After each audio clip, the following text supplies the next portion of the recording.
e a preocupação dos bilionários era como é que eles mantinham o controle sobre os funcionários, no Nossa. caso de Apocalipse. Então, quando o Rushkoff chegou lá, ele achou que ia ser um debate de alto nível sobre tecnologia, etc. E não, era um negócio que eles queriam uma resposta clara sobre deu tudo errado, o mundo acabou, o dinheiro não funciona, caos geral. Como que eu, bilionário, mantenho o controle sobre a minha equipe para eu continuar nessa posição de privilégio, seja lá Tipo, o do que importante é for. o cara continuar batendo ponto, né? É, O mundo exatamente. acabou, mas ó, bate o ponto ali, senão eu vou descontar.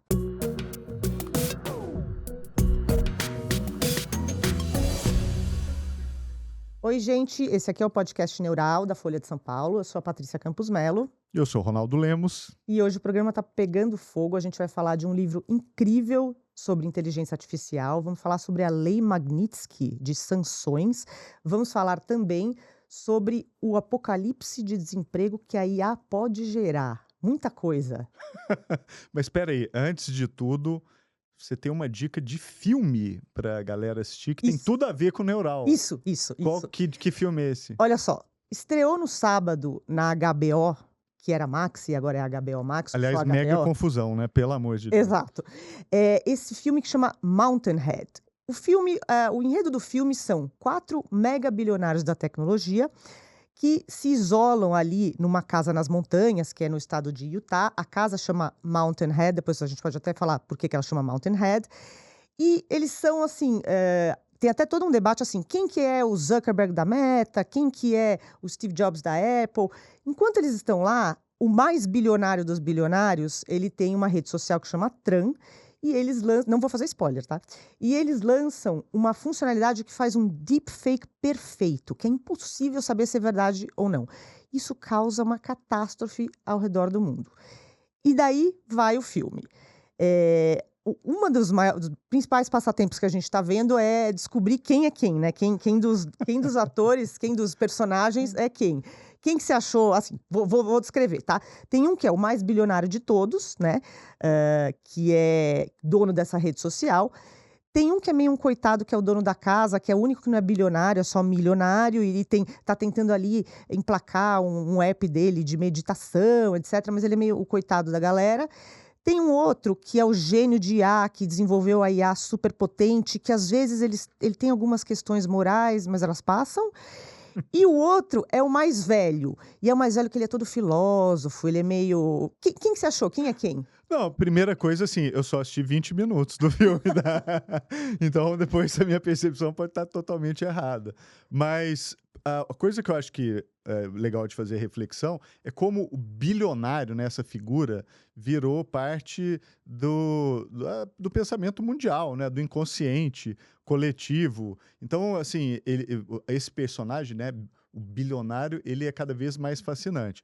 E por isso, até, eu acho que o filme é uma crítica muito ácida ao mundo dos bilionários, mas é uma crítica feita dentro do mundo dos bilionários, no sentido de que, lembra da MTV? E a MTV começou a criticar a própria MTV dentro da MTV. Então você fica meio preso numa crítica que é obviamente interessante, importante, mas que acaba também reforçando essa figura do bilionário como um dos personagens do tempo contemporâneo, né? E o bilionário de tecnologia, né? De tecnologia. Especificamente, né? Que acho que tem muito a ver com Elon Musk. E essa Pavel discussão... Durov, do Pavel Telegram. Durov, do Telegram.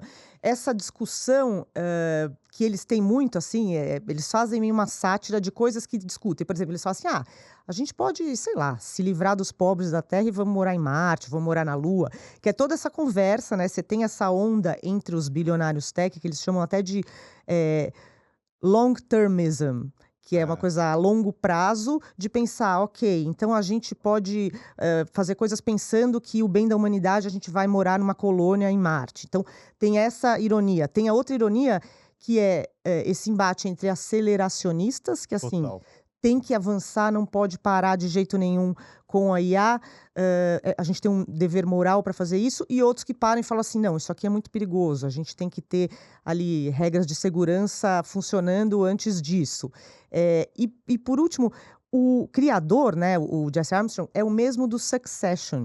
Que, aliás, grande série. Grande série, que acho que muita gente já assistiu, e que é um pouco, né, tá falando ali dos Murdoch, que é essa família que é dona da Fox News, do Wall Street Journal. Então, ele gosta meio de misturar ficção com realidade, fazer as pessoas ficarem pensando: olha, quem é o Murdoch pai, quem é um dos dois filhos, etc. Outra coisa que eu achei interessante lá no filme, né, é que tem essa brincadeira de mexer, né? Quem é o bilionário, quem é quem. E aí tem um que parece mais o Elon Musk, aí outro lembra um pouco o Sam Altman. Então, isso é curioso. Mas a história, Patrícia, me lembrou uma coisa real, que foi assim, mais ou menos 1 ano e meio atrás, eu encontrei aqui em São Paulo o Douglas Rushkoff, que é aquele autor que é um ótimo crítico da mídia, ele está na estrada aí há muitos anos. Ele é também um crítico, né, de bilionários e coisas do tipo. E ele falou que em 2017 ele foi chamado para um encontro de bilionários. Eu não lembro se foi numa montanha, mas era em um lugar exótico. E que lá eles queriam usar do conhecimento dele para perguntar para ele o que deveriam fazer num caso de apocalipse, né? Aquele cenário que as pessoas constroem um bunker, etc. E a preocupação dos bilionários era como é que eles mantinham o controle sobre os funcionários, no Nossa. caso de apocalipse. Então, quando o Rushkoff chegou lá, ele achou que ia ser um debate de alto nível sobre tecnologia, etc. E não, era um negócio que eles queriam uma resposta clara sobre deu tudo errado, o mundo acabou, o dinheiro não funciona, caos geral.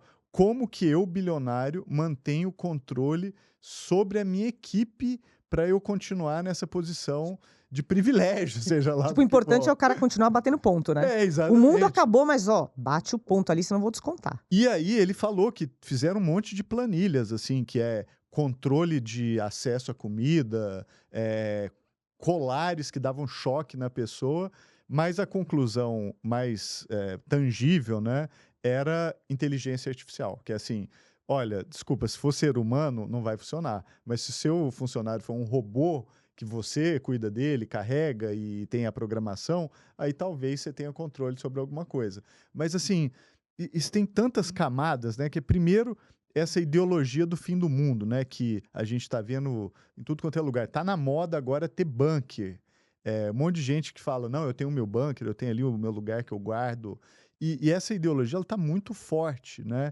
E isso leva até uma coisa assim, gente, se a gente fizer as coisas certas, o mundo não vai acabar desse jeito. Então, vamos, em vez de trabalhar para o que vai acontecer depois do fim do mundo, trabalhar para impedir o fim do mundo, que eu acho que é muito mais interessante. Não, e antes que eu esqueça, que eu prometi que eu ia falar do título do filme, né, que é Mountainhead, é uma referência a um livro famoso que chama Fountainhead, da Ayn Rand. Esse livro, essa autora, se tornaram uma bíblia dos libertários, dos meritocráticos que acham que as pessoas que não sobem na vida porque não têm esforço, etc. Então é mais uma alfinetada a esses bilionários tecnológicos que, na verdade, são uns egoístas que estão pensando na casa de verão deles na Lua. Não, e é interessante porque a Ayn Rand, ela também tem outro livro muito famoso, que é o Atlas Shrugged, que é um livrão, né, que fica repetindo a mesma ideia de novo, de novo, de novo.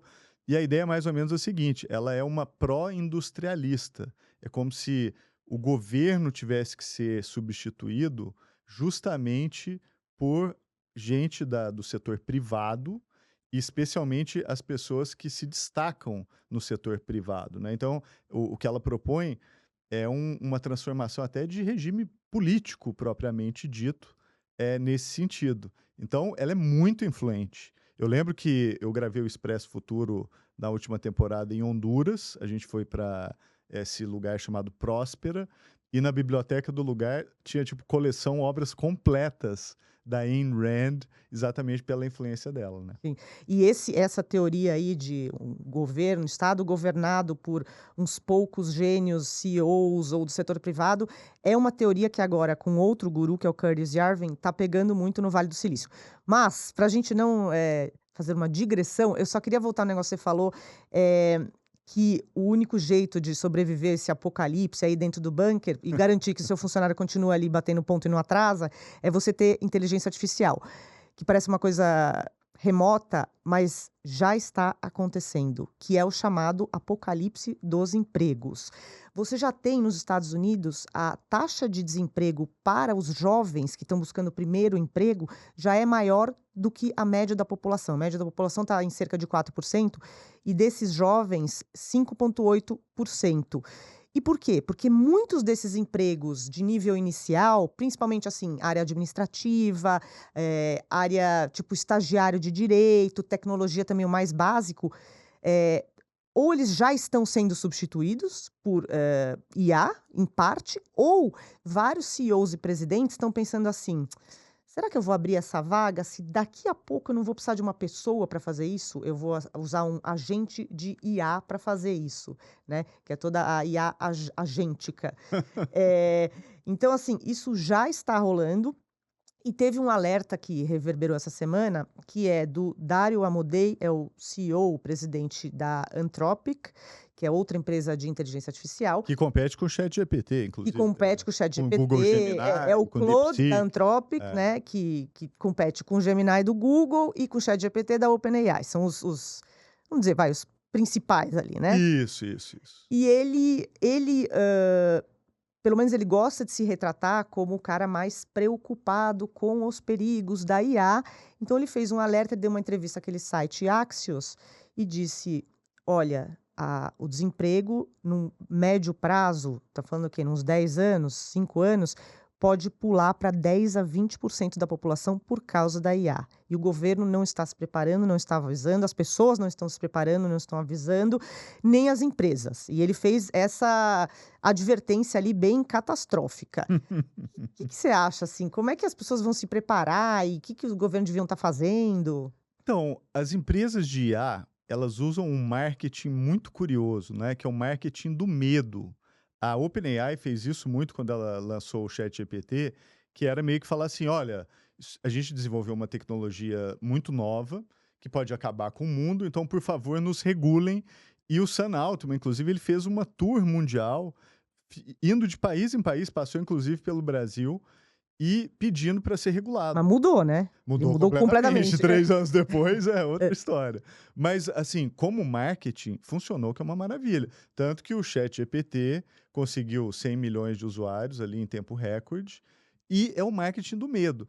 E o Dario Amodei, respeito ele, é um cara super interessante, a gente tem que prestar atenção no que ele fala, mas para a empresa dele, essa entrevista é excelente. Estamos nós aqui falando do Claude, da Anthropic, né? Falando, olha, que tecnologia fantástica que vai substituir os empregos, etc.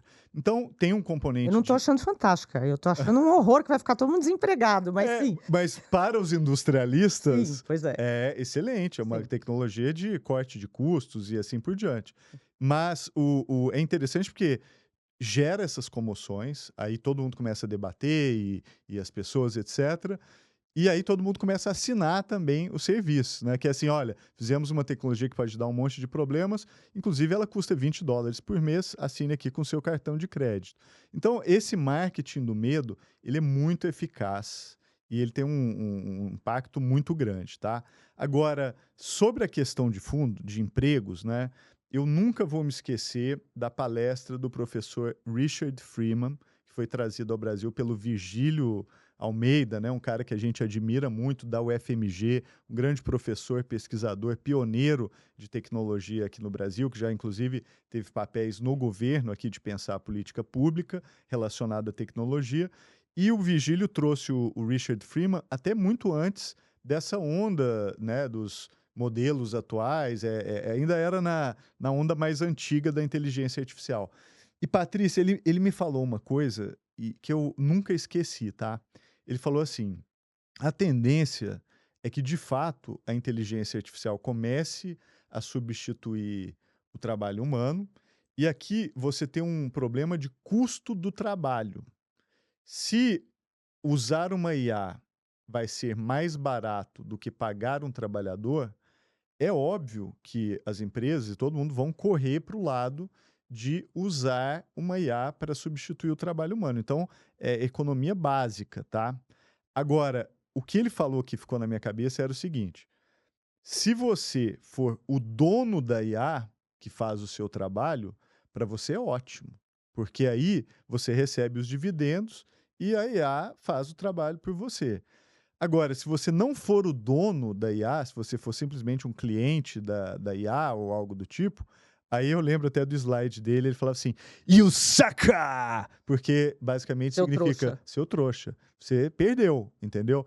Então, o que eu acho que isso tem como desdobramento é, nesse futuro distópico do Dario Amodei, a gente tem que trabalhar para a gente ser dono das IAs. A gente tem que dar um jeito de participar para a gente poder ser dono desses robôs que vão fazer o nosso trabalho por nós, entendeu? Como fazer isso? Essa que eu acho que é a grande questão. O Dário até diz que, assim, a gente está na fase em que a IA está aumentando a produtividade de todo mundo, e daqui a pouco ela vai começar a substituir, vai ser a automação.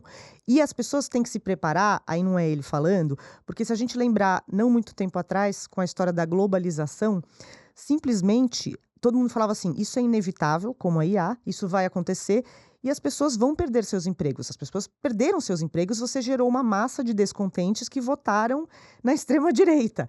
Então, nesse caso, é preciso ter algum tipo de preparação, não só das pessoas de tentarem se atualizar, mas também dos governos, para você requalificar funcionários, você ter Sim. pensar nisso, né, ou as empresas, né, são coisas que a gente não pode só encarar como é inevitável, isso vem, então vamos esperar e quem ficar sem emprego ficou, paciência. Não, isso vai causar uma instabilidade social. Concordo, e isso vai sobrar para quem? Para o Estado, né? Depois o Estado que vai ter que resolver. Eh, Tem várias coisas que são discutidas. Renda básica universal, né? Então, num momento em que os empregos acabam, você pegar um pedaço do valor que é gerado pela inteligência artificial e distribuir para as pessoas, o que é uma solução completamente insatisfatória, O tá? Dário sugere isso, ele Então, fala para cada vez que usarem a inteligência artificial dele, ele falou: "Isso aqui é contra o meu próprio interesse, mas cada vez que usarem a minha inteligência artificial ou a da OpenAI, gera um valor X, que então é revertido para um fundo que vai redistribuir renda". mas você percebe que isso é uma distração com relação à questão do professor Richard Freeman, que ele falava: o que importa não é você receber uma renda básica para você sobreviver. O que importa é quem é o detentor da tecnologia. Eu acho Então, que sim, mas também é como dizer assim: "Ah, não adianta dar o peixe, tem que ensinar a pescar". Enquanto você não é todo mundo que vai conseguir pescar, né. de jeito nenhum. Mas, Enquanto isso, você dá uma renda básica ali. claro, eu não gente, as pessoas têm que sobreviver. E sobre isso a gente concorda. Mas o que eu acho que isso tem um desdobramento é com relação a até um debate que a gente sempre tem, que é assim: não dá para ficar de fora do desenvolvimento de IA. Mas Eu não acho a que qualquer custo. Mas o Brasil, por exemplo, virar só cliente de Big Tech, né, a gente ter aquela posição em que a gente só vai comprar esses serviços e aplicar, e não ter nenhuma ingerência, nenhuma possibilidade de ter uma IA brasileira que possa eventualmente, inclusive, gerar riqueza aqui no Brasil, gerar empregos, gerar distribuição de renda, permitir que as pessoas possam acessar e transformar a economia, a competitividade local. Eu acho que a gente tem que lutar por isso. Inclusive, esses dias vi um projeto que está acontecendo em Uberlândia, Minas Gerais, minha querida cidade de Uberlândia, do lado ali de Araguari, e estão tentando treinar um modelo brasileiro de inteligência artificial do zero a partir de lá. Tem alguns, né, Tem tem algum não, algumas tem o Maritaca, tem é. vários, tem Não, vários, isso tem com vários. certeza. Mas tem que participar do jogo, ele tem que ser dono da IA também, não pode ser só cliente. Sim, sim. Vou aproveitar esse gancho para chamar um break, esse assunto a gente podia ficar horas falando, mas temos outros temas, então a gente volta já já.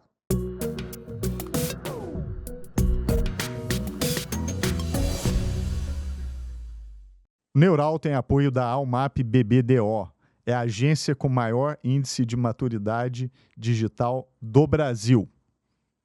Estamos de volta, a gente vai falar agora sobre a Lei Magnitsky. Lei Magnitsky é uma legislação dos Estados Unidos que prevê impor sanções contra pessoas, autoridades de outros países que tenham ou cometido atos de corrupção ou violações de direitos humanos. E por que a gente vai falar da Lei Magnitsky? A gente vai falar disso porque o ministro Alexandre de Moraes, do Supremo Tribunal Federal, ele pode ser alvo de sanções sob a Lei Magnitsky. Isso foi aventado aí por autoridades americanas. Então, vamos entender direito o que é essa lei Magnitsky, Ronaldo? Pois é, Patrícia, veja só, a gente aqui no Brasil discutindo a lei Magnitsky. Quem diria que isso seria pertinente aqui para o debate público brasileiro, né? Mas vamos fazer um mergulho sobre essa lei, tá? Só lembrando, você sabe por que ela chama lei Magnitsky? Por causa do dissidente Do russo. Era um advogado russo que morreu na prisão, foi torturado, ele fazia uma investigação de corrupção. Então, no governo Barack Obama, eles passaram essa lei para poder punir autoridades, era mirando na Rússia, né, na Exato. autocracia russa. Mas aí... E é interessante, porque a história ela é passada em 2012 pelo Barack Obama e era primeiro focada só na Rússia. Depois, em 2016, também no governo Obama, em dezembro, ele vai e amplia a aplicação da lei para qualquer lugar no mundo todo, tá? E essa lei, ela é terrível do ponto de vista de sanções. Primeiro que a linguagem dela é bastante aberta, né? Como você falou, ela fala de violações de direitos humanos, ela fala de uma série de circunstâncias, mas a interpretação do que é e o que não é, né? Ela é bastante aberta e quem aplica a lei é o presidente dos Estados Unidos. Então, o presidente dos Estados Unidos tem, dentre todos os poderes que já acumula, esse poder que é de acionar essa lei contra violadores de direitos humanos e assim por diante, tá? Agora, o que é mais impressionante dessa lei são as sanções. A gente não tem ideia do que é você ser sancionado pela lei Magnitsky. Só para dar alguns exemplos, tá? Ela pega qualquer empresa americana com relação àquele indivíduo que foi sancionado, incluindo empresas financeiras. Tipo cartão de crédito. Cartão de crédito. Você tem lá o seu cartão Visa ou Mastercard, que você usa todos os dias para ir no supermercado, etc. Pela lei Magnitsky, o seu cartão ele é cancelado. Você deixa de ter o cartão de crédito, tá? Inclusive, com relação ao Iraque, a lei foi aplicada e teve, assim, cancelamento de 100 mil cartões de créditos de pessoas que foram, enfim, afetadas pela lei. Mas não só isso, plataformas digitais. Então você está lá, feliz da vida, usando o seu Gmail, né? Usando o seu serviço de nuvem, usando o Google Docs, e de repente as suas contas naquela empresa, uma empresa americana, são totalmente suspensas, você fica de fora, você não pode utilizar plataformas americanas, você perde a sua conta no Instagram, você não consegue alugar serviços de nuvem, né, para rodar um servidor ou alguma coisa do tipo, ser cortado basicamente com relação a isso. Então, eu acho que o ponto aqui é muito importante de ser dito para a gente entender esse mundo globalizado, né, que é um mundo em que a presença americana ela está em todos os lugares e, obviamente, isso é uma forma de exercício de poder muito impressionante. Deixa a gente entender. Então, basicamente, os Estados Unidos podem decidir sancionar o ministro Alexandre de Moraes e talvez outros ministros do Supremo, e se for com esta lei, os caras não vão poder usar cartão de crédito Visa, vão ter que usar cartão de crédito brasileiro, o Elo, só tem esse. Sim. Não vão poder usar, porque o que eles argumentam assim, se tirarem meu visto, por exemplo, o Alexandre de Moraes, eu já não tenho visto, eu já não vou, mas isso vai... E eu queria... Olha o nível do absurdo. A gente entra depois, por que eles querem sancionar o Alexandre de Moraes? Basicamente, é um caso da plataforma Rumble. A plataforma Rumble, junto com a empresa de mídia do Trump, eles estão processando o Alexandre de Moraes, dizendo que ele está violando a liberdade de expressão de empresas americanas. Tem a carta, depois a gente fala direitinho da carta. Por quê? Porque ele mandou ordens judiciais para que bloqueasse o perfil do blogueiro bolsonarista Alan dos Santos, que hoje em dia mora nos Estados Unidos, e que passasse informações sobre essa conta e que deixasse de monetizar a conta dele. Por causa disso, teve essa carta, que a gente já chega, do Departamento de Justiça, eles querem botar essa sanção. Só para a gente entender a magnitude da bizarrice, o Marco Rubio, que é o secretário de Estado americano, ou seja, equivalente ao ministro das Relações Exteriores dele, falou numa audiência no Congresso americano que era muito provável que ele fosse alvo dessas sanções, que o Alexandre de Moraes fosse alvo dessas sanções. Quem até hoje foi sancionado pela Lei Magnitsky. O Lukashenko, que é o ditador da Bielorrússia há 31 anos, que sequestrou, torturou não sei quantos. Um outro cara que era da milícia da Uganda, que fazia pelotão de fuzilamento com civil e recrutava criança soldado. Aquele russo da KGB que envenenou com polônio o dissidente em Londres. Eles querem usar esta lei que sancionou estas pessoas para impedir os ministros do Supremo Tribunal Federal de usar o cartão de crédito. Entre outras coisas. Até para minha surpresa, essa lei já foi muito usada, né? A gente não é assim, 1, 2, 3 pessoas. Mas é corrupção. Normalmente, assim, é coisa bem... Assim, e direitos humanos graves. também. Por exemplo, o assassinato do jornalista, o Khashoggi, né, na Arábia Saudita, as pessoas que foram envolvidas no assassinato foram sancionadas. Menos o Mohammed bin Salman. Então, é claro, o príncipe herdeiro é um aliado dos Estados Unidos, etc. Mas o ponto-chave é que, inclusive, na América Latina, também Venezuela teve a aplicação da lei Magnitsky. Então, não é assim um negócio que eles usam de vez em quando. É uma lei que tem sido muito utilizada. Mas casos graves, né? Sim, não tem a menor dúvida. Não tem a menor dúvida. Agora, o ponto também é que ela pega não só o indivíduo, mas os familiares, né? Então, por exemplo, pode pegar esposa, pode pegar filho, e são as mesmas sanções. Então, por exemplo, um familiar que tenha negócios com os Estados Unidos. Naquele momento, não pode ter mais. Ele vira uma pessoa tóxica, porque onde ele estiver, não tem mais como fazer negócio com aquela pessoa com relação a empresas americanas. Então, as sanções não são brincadeira.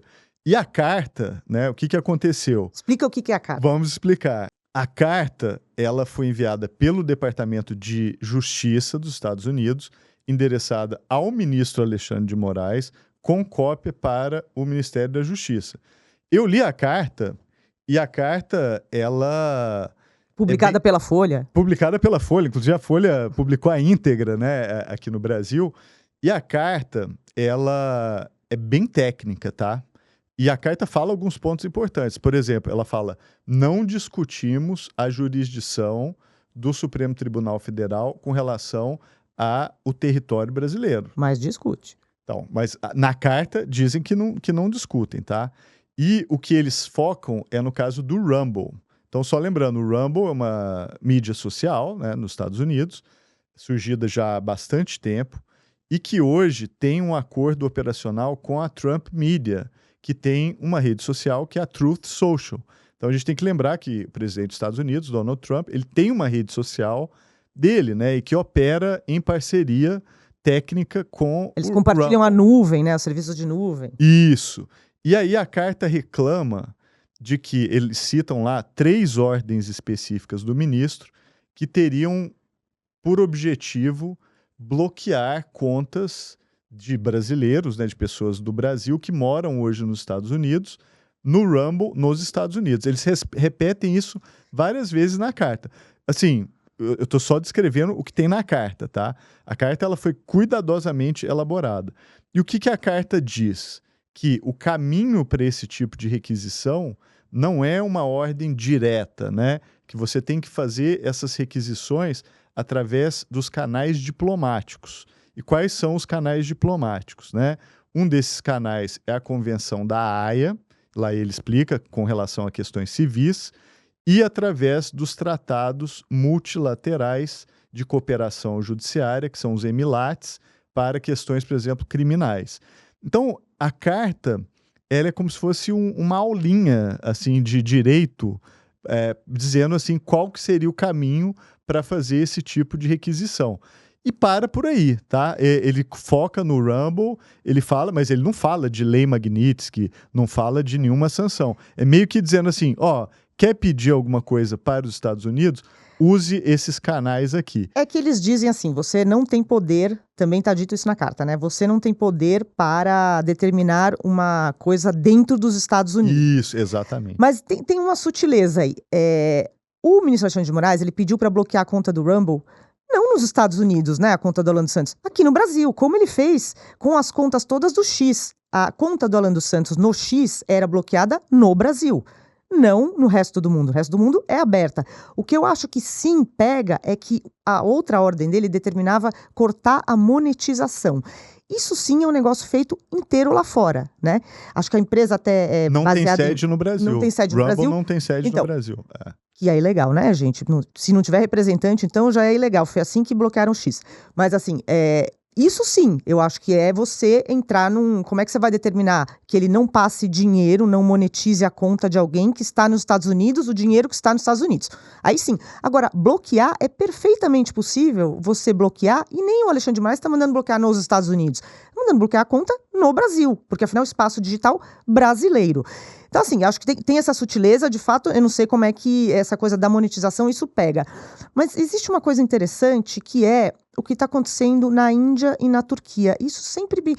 Essas coisas, assim, a liberdade de expressão, né, esse uso meio ali oportunista. Na Turquia, você teve a prisão do prefeito de Istambul, que é um opositor do Erdogan, o presidente turco, e o governo turco mandou bloquear não sei quantas, mais de 700 contas no X, por exemplo. O X falou, não, isso é um absurdo, não sei o que, liberdade de expressão, e bloqueou as contas todas. Você ouviu o Departamento de Justiça reclamar? Não, de jeito nenhum. Agora, Então, assim... Concordo total. Agora, importante dizer, porque assim, eu sou muito crítico dessas decisões do ministro Alexandre de Moraes.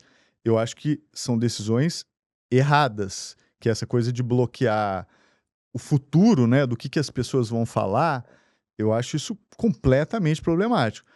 Quando uma instituição brasileira é atacada, a gente tem que defender a instituição brasileira, não tem nem o que pensar.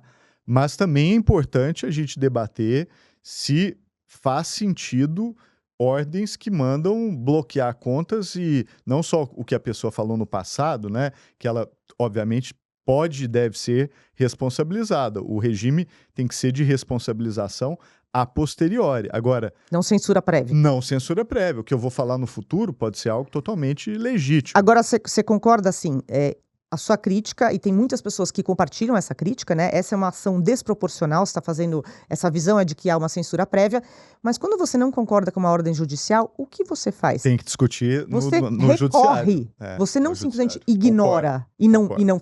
O que essas empresas estão fazendo, elas acham que elas são mais poderosas do que governos, do que a soberania de outros estados. Então, simplesmente ela pega o Departamento de Justiça e o secretário de Estado para defender a empresa. Assim, se ele mandou bloquear o perfil do Alan dos Santos no Brasil, e você não concorda, você bloqueia e recorre. Concordo total. O caminho tem que ser o judiciário. Eu não tenho a menor dúvida com relação a isso. Agora, lembrando, né, a gente tem um presidente nos Estados Unidos hoje que é dono de mídia social, né? É o primeiro da história. E não só é dono de mídia social, é sócio da empresa que recebeu essas ordens de bloqueio. Então... E tá processando... E no mundo que a gente está vivendo hoje, tá tudo misturado, né? A gente está vendo que as coisas ganharam uma dimensão geopolítica muito mais complexa do que a gente imaginaria. Então, assim, de tédio não morreremos, né? Não morreremos. Com certeza, acompanharemos os próximos capítulos dessa saga, sanções, lei Magnitsky. E a outra coisa é que a outra ameaça, se não usarem a tal da lei Magnitsky, seria cassar ou revogar o visto, né? Exatamente. O Departamento de Estado, e o próprio Marco Rubio, o secretário, eles assim, emitiram lá uma diretriz oficial, mas também teve um comunicado dele no Twitter falando, ele até falou especificamente Europa e América Latina, falando, olha, autoridades que violarem liberdade de expressão de empresas e cidadãos brasileiros podem ficar sujeitos a perder o visto, etc, etc. Nesse caso, como disse o ministro Mauro Vieira, ministro das Relações Exteriores do Brasil, cada um faz o que quiser com o seu visto. De novo, eu só não estou vendo eles caçando o visto do Erdogan, que mandou bloquear não sei quantas contas e que eventualmente tinha turcos americanos, né, cidadãos dos dois, que são donos da conta. Então também Então assim, eu só acho que tem dois pesos e duas medidas, mas nesse caso, pelo menos, é uma discricionariedade do governo. Total. Vou dar ou não vou dar o visto. Por exemplo, o Oscar Arias, Sim. que ganhou o prêmio Nobel, o Trump cassou o visto dele, ele está sem visto para ir para os Estados Unidos. Segundo ele, porque ele falou mal do Trump, segundo relatos, porque ele é muito próximo da China.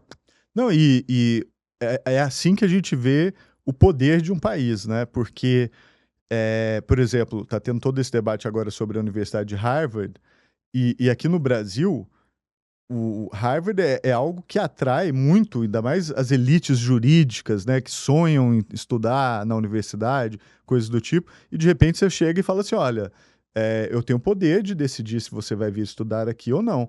E esse poder é muito importante. Eu nunca esqueço de um artigo da revista Foreign Policy que fala: um dos pilares do poder dos Estados Unidos são as universidades, né? Que agora estão sendo mexidas, né, diretamente, né, o uso desse poder, exatamente com essa possibilidade do país deixar ou não você entrar. Agora, do ponto de vista econômico, isso é uma loucura, né? Porque os estudantes estrangeiros nos Estados Unidos geram uma receita de 43 bilhões de dólares. É maior do que a receita de Hollywood. Se você pegar o audiovisual americano, a receita é 40 bilhões de dólares. E É uma loucura. Então você está meio que assim, mexendo com um negócio que dá muito não, dinheiro, né? total. E eles subsidiam, assim, porque eles fizeram duas coisas. Eles pausaram as entrevistas para concessão de visto de estudante. Isso foi uma determinação para examinar melhor as redes sociais, né, dos candidatos ou estudantes estrangeiros. E também determinaram, que depois foi revertido na justiça, determinaram a Harvard, que acho que tem quase um quarto dos alunos são estrangeiros, que Harvard não poderia mais ter esses alunos estrangeiros. Lembrando, é um tiro no pé, por isso que você falou, né? 43 bilhões. Bilhões. E eles subsidiam os alunos americanos, É porque o óbvio. aluno estrangeiro paga Paga a tuition mensalidade completa. inteira. Ele Isso, não tem nenhuma bolsa. E Então, não é assim, barato. e não é barato. Tanto que aqui fica um monte de gente tentando arrumar bolsa, né? Sim. Para um brasileiro ainda com o dólar, é impossível, né? Já não dá para pagar a faculdade aqui em real, imagina em dólar. Então, assim, que ideia, né? Mas, de novo, eles estão usando os pilares do poder dos Estados Unidos, porque é isso, assim, quando você usa esse tipo de coisa, a influência que você consegue exercer é muito grande, né? Então, você imagina, os ministros da Suprema Corte, às vezes o filho quer estudar lá, o cunhado, a nora, e agora você tem que pensar 10 vezes, porque antes isso era bem visto, né? Ah, eu sou sobrinho do ministro. Ah, seja muito bem-vindo, as portas todas se abrem. E agora está acontecendo um movimento contrário, que é esse tipo de parentesco pode, inclusive, impedir que você faça esse tipo de coisa. Então, é uma pena, porque o sonho de estudar em Harvard, ele é muito poderoso, né? Eu até digo, por experiência própria, quando eu era pequeno lá em Araguari, eu tinha vontade de estudar em Harvard. Eu consegui, fiz o meu mestrado lá de Direito e paguei uma fortuna, porque não tem ajuda para estrangeiros. Inclusive, foi na época em que teve uma maxi desvalorização do real. Me endividei absurdamente, levei quase 5 anos para pagar a dívida. Mas o ponto é, ter essa possibilidade de ter esse sonho, ele é importante. E é importante não só para, enfim, quem pensa sobre isso, mas é importante para os Estados Unidos. É aquela ideia, né, dos Estados Unidos, um país que você olha como algo aspiracional. Então, na medida em que você mexe com esses pilares, você exerce uma influência muito grande, mas você também está dando um tiro no próprio pé, e esse tiro é complicado. E Tá? como não existe vácuo, várias universidades europeias já estão criando um fast track, ali um caminho acelerado para alunos que não conseguem ou não querem mais ir para os Estados Unidos irem para a Europa. É muito dinheiro. Vamos trazer essa galera para o Brasil Para também. estudar aqui, né? Pô, vamos estudar aqui, pessoal. Que é muito mais barato. Vem para o Brasil. Bom, gente, vou ter que chamar nosso break agora, porque daqui a pouco a gente vai para o nosso terceiro bloco. Yeah!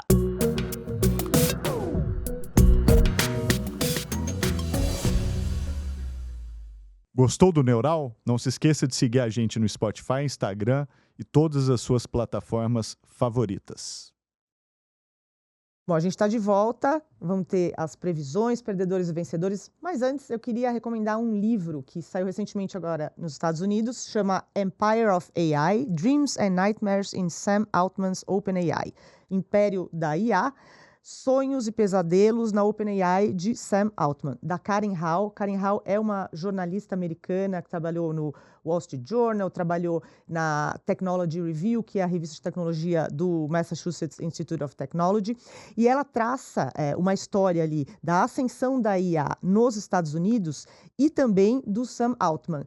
Eu acho que o interessante, o livro é fascinante, assim, ela era programadora e depois virou jornalista, então ela está cobrindo e acompanhando isso há muitos anos, ela deu vários furos nesse assunto, e mostra bastante essa queda de braço entre os aceleracionistas e os, na visão dos outros, os catastrofistas. Eles falam que são os doomers e os boomers.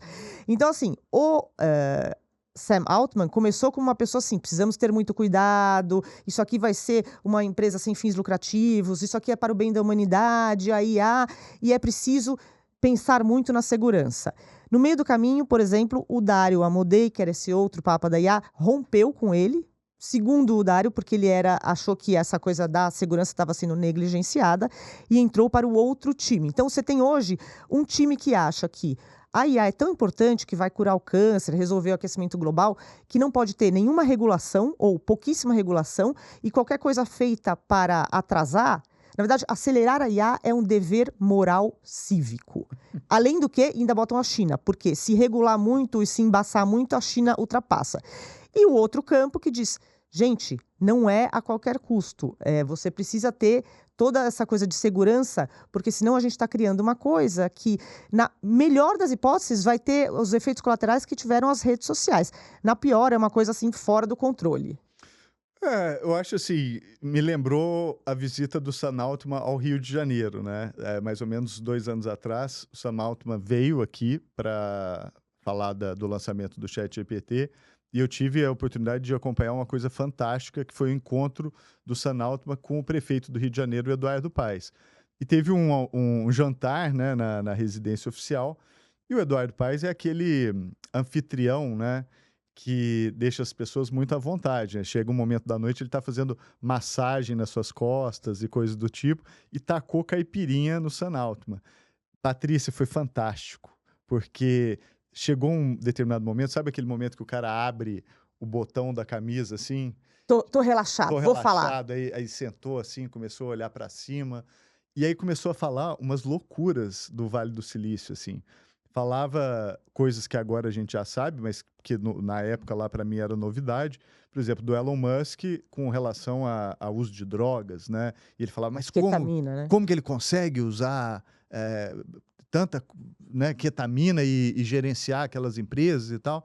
E começou a falar também das suas outras empresas que não eram só o ChatGPT, como uma empresa que é até super interessante, a Helion, que faz fusão nuclear, de gerar energia limpa, né?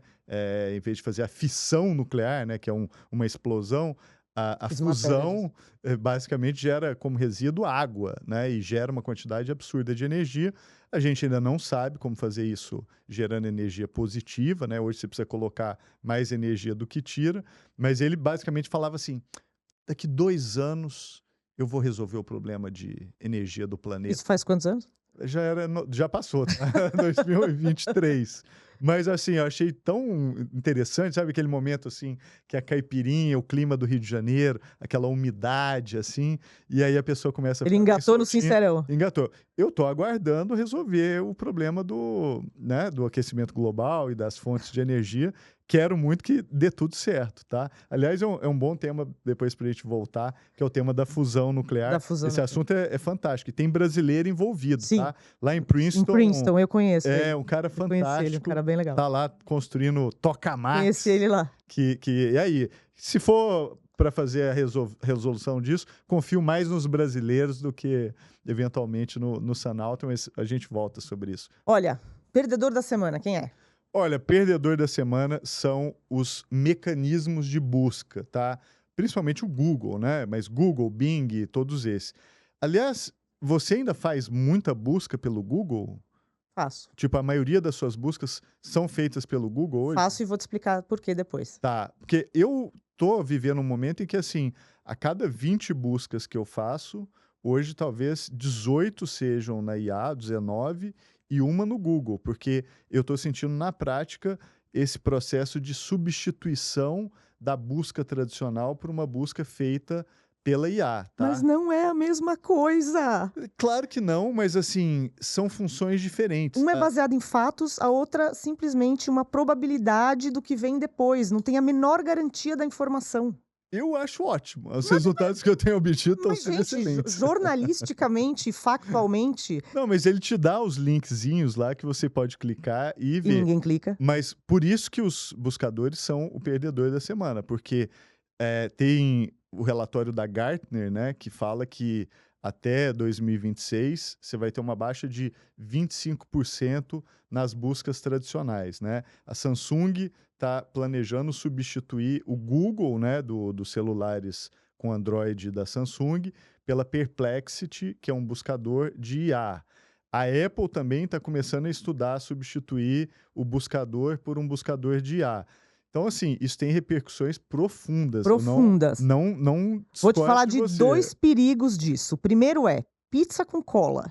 Você Ah, sabe não, que eu- sim, isso é uma Pizza com loucura, cola, vou falar para loucura. vocês, teve uma busca, quando começou esse negócio de busca com IA no Google, alguém colocou lá: Isso. "Como é que eu faço para o queijo não escorregar da minha fatia de pizza?". Aí a pessoa recebeu a seguinte resposta do gênio da busca por IA: "Ponha cola não tóxica". Por quê? Porque a resposta da IA depende do que ele raspou de informação. Como ele Uhum. deve ter raspado o Reddit ou qualquer coisa, ou irônica, ou qualquer groselha, esse tipo. Então, assim, não é a mesma coisa você fazer uma busca que se baseia em artigos jornalísticos checados e uma busca em IA. IA está raspando qualquer coisa. E a segunda coisa que eu vou falar é, hoje em dia, como é que funciona, o que alimenta esses modelos de IA? Informação checada, informação de qualidade, certo? Senão, você vai ficar distribuindo pizza com cola. Para isso, o jornalismo precisa sobreviver. O jornalismo funciona como online. Você bota lá a busca, vem um link com a reportagem no veículo, direciona para lá, a pessoa aumenta a audiência do site, o site vende anúncio. Com o IA, o que vai acontecer? Vamos dar um exemplo real. Ah, eu quero saber qual é um bom vinho do Rio Grande do Sul. Antigamente ia vir lá, a revista Vinhos do Sul. Você clica, anúncio, financia o repórter que foi fazer isso. Hoje em dia, vem um resumo. Ah, é tal o bom vinho do Rio Grande do Sul. Lá embaixo tem um link. O Google e os outros, eles não divulgam os números de quantas pessoas clicam nesse link, mas você teve uma audiência agora da Autoridade de Competição da África do Sul que mostra que é muito menor. Então, você vai reduzir o número de pessoas que estão indo nos sites jornalísticos. Com isso, fica ainda mais difícil para o jornalismo se financiar. Muito mais difícil. Mas isso é um tema para a gente depois discutir a fundo. Mas, olhando para o que está acontecendo, é isso, né? A gente começa a ver uma tendência de queda do uso de buscadores e uma tendência de aumento do uso da busca por IAs. E, de novo, vai dar problema. Pizza Vai com dar cola. problema. Assim, eu estou bem satisfeito com as buscas que eu Mas tenho obtido. pizza com cola não é 100%. Aconteceu. Tem alucinação? Tem muita alucinação. Não é alucinação isso. É Não, isso é uma simplesmente resposta errada. é o dado, é a eu base sei. de dados ruim. Exatamente. Mas eu acho que, assim, para algumas coisas é extremamente útil, tá? Tanto que na minha experiência pessoal, eu tenho notado ali que a cada 20 buscas, 19 hoje que eu faço estão sendo por IA. Você checa depois? É óbvio, faz parte do meu trabalho checar. Imagina, se eu não checo, depois eu tô ferrado. Exatamente. Mas Mas o fato é que está acontecendo, Tá né? Essa acontecendo, migração tá para acontecendo, fora tá dos acontecendo. buscadores, né? Exatamente. Inclusive, teve um dos processos antitrust que estão rolando, eles divulgaram um dos e-mails em que a pessoa, acho que é o cara da Apple, do iPhone, dizendo que pela primeira vez caiu o uso do buscador do Chrome, que era uma coisa que Sim. nunca tinha acontecido antes. Então, assim, de fato, é uma realidade, tá rolando essa migração. Exatamente. O Google caiu, a dominância é muito impressionante, né? Eles sempre tiveram acima de 90% das buscas. Agora estão com 89%, tá? Mas é um ponto que significa, você entendeu? É aquela velha piada, significa? Significa. E o vencedor? Olha, vencedor da semana, é até inusitado falar sobre isso, mas é algo que eu estava vendo, é a quantidade de pets que existem no Brasil. Deixa eu fazer uma pergunta aqui, sem consultar a IA. O que você acha que tem mais no Brasil? Fumantes ou donos de pets? Donos de pets. Assim, Muito muito mais. Muito Que mais. ótimo, né? Mas curioso, porque fumante está aumentando, tá? Sempre Pouquinho, caiu, né? aumentou de 9 para 11% em Não é tão pouco. 2024, o que é algo novo, porque vinha sempre Sim. caindo e agora subiu de novo. Agora, pet, o Brasil é uma superpotência. Eu tô chocado, assim. Sabe quantos pets tem no Brasil na última medição? 168 milhões de pets, o Uau. que dá uma média de 1,8 pet por domicílio. O Brasil, assim, é uma superpopulação surreal. Em números absolutos, a gente bate basicamente todos os outros países. Sendo assim. que 80% são vira-lata caramelo. Espera-se, né? Porque o caramelo, em caramelo we trust. Caramelo é sensacional. Acharia ótimo. Se todo mundo estiver adotando cachorro abandonado, acho excelente, né? Maravilhoso. Em Mas vez assim, de gastar gazilhões para o, sei lá. mas você não achou essa Cachorro estatística do- fantástica? O Achei, Brasil. principalmente muito mais dono de pet do que fumante, né? Total. E eu, Dá câncer. como parte da estatística, né? Eu sou um feliz dono do fubazinho, né? O fubá, que é o nosso cachorro. Eu me sinto muito representado. Eu acho que a gente está no lugar certo, porque que coisa extraordinária, né? Essa potência que virou o Brasil com De relação a pets. pets. Nossa previsão da semana é que um dos assuntos que vão ser mais falados nesta semana vai ser o julgamento no Supremo Tribunal Federal de 2 recursos extraordinários que podem levar a mudanças ou até a derrubar o Marco Civil da internet. A gente não sabe mais que isso porque o julgamento começa hoje, nessa quarta-feira, então bola de cristal ainda não temos, mas que vai ser o assunto, nós sabemos, né, Ronaldo? É o assunto da semana. Especificamente o artigo 19, né, do Marco Civil da Internet, que está sob julgamento, e vai ser o tema quente. E, obviamente, que a gente aqui no Neural, semana que vem, estaremos aqui fazendo uma análise sobre tudo isso, porque tem muito impacto, né? É uma decisão que, dependendo da forma como o Supremo tomar, muda completamente o ecossistema do debate sobre internet, ecossistema de mídias e Tudo assim por isso. diante. Esse foi o Neural, segundo episódio. A gente está super aberto a críticas, comentários. Acompanhe a gente toda quarta-feira. Ronaldo, os créditos. Neural é o podcast da Folha de São Paulo, dirigido por Ana Penteado, com apoio da Almap. Coordenação pela Folha de Daniel Castro e Beatriz Pérez. Não se esqueça de seguir o Neural no Spotify, Instagram e em suas plataformas favoritas. Na semana que vem, estamos de volta com tudo sobre tecnologia, negócios, comportamento e muito mais.